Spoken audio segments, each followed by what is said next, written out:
நீங்க சொல்லுங்க Dude. Hi dude, நீங்கள் சொல்லுங்கள் டியூட்ல இன்றைக்கி ஒரு சூப்பரான கொஷின் என்னென்னா ஈஸியாக எப்படி பணக்காரராக ஆகிறது அப்படின்னு தான் கேட்க போகிறேன். ஸோ நம்ம டூட்ஸ்லாம் நிறைய டிஃப்ரெண்ட்டான ஆன்சர்ஸோடு வெயிட் பண்ணிட்டு இருக்காங்க. சரி, நான் எப்படி ஈஸியாக பணக்கார ஆகலாம்? இந்த சாதாரண மீன் கடைய சர்வதேச லெவல்ல டெவலப் பண்ணி உலகத்திலே 1ஆம் நம்பர் கோடீஸ்வரன் ஆயி பட் ஹார்ட் ஒர்க் நெவர் ஃபெயில்ஸ்னு சொல்லுவாங்க. நம்ம எது பண்ணாலும் ஹார்ட் ஒர்க் பண்ணியே பண்ணுவோமே. ஈஸியாக ஆயிடணும் பணக்காரனா. யார் வீட்லயா போய் கொல்ல தான் எடுக்கணும். தமிழ்நாட்டுல அரசியல்வாதி வீட்டுல தான் இருக்கு.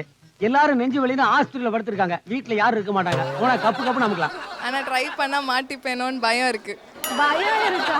ஈஸியா பணக்கார ஆகணும்னா யாரோ பெரிய மனுஷங்களை பிடிச்சி கல்யாணம் பண்ணிக்கிட்டா போச்சு. அப்படி கேளு ஒன்ன சொல்லி குத்தமில்ல அப்படி கெடுத்து வச்சிருக்காங்க. பணக்காரங்களாவா? எவ்வளோ கோடி சொத்து இருக்கணும் அவருக்கு?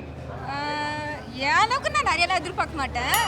என்ன ஒரு 60 50 கோடி. என்னாச்சு?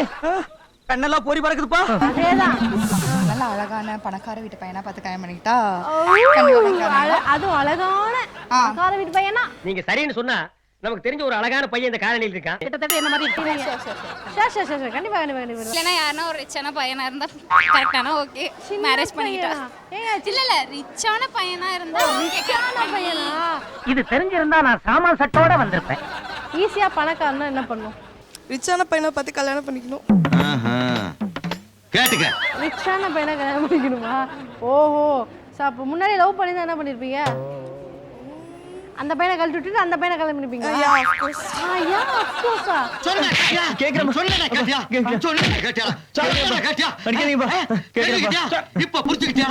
என்னடா இவ்வளவு ஈஸியா சொல்லிருந்ததுல?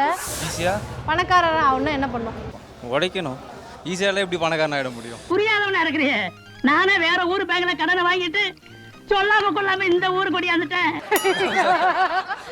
நீங்க சொல்லுங்க டியூட்.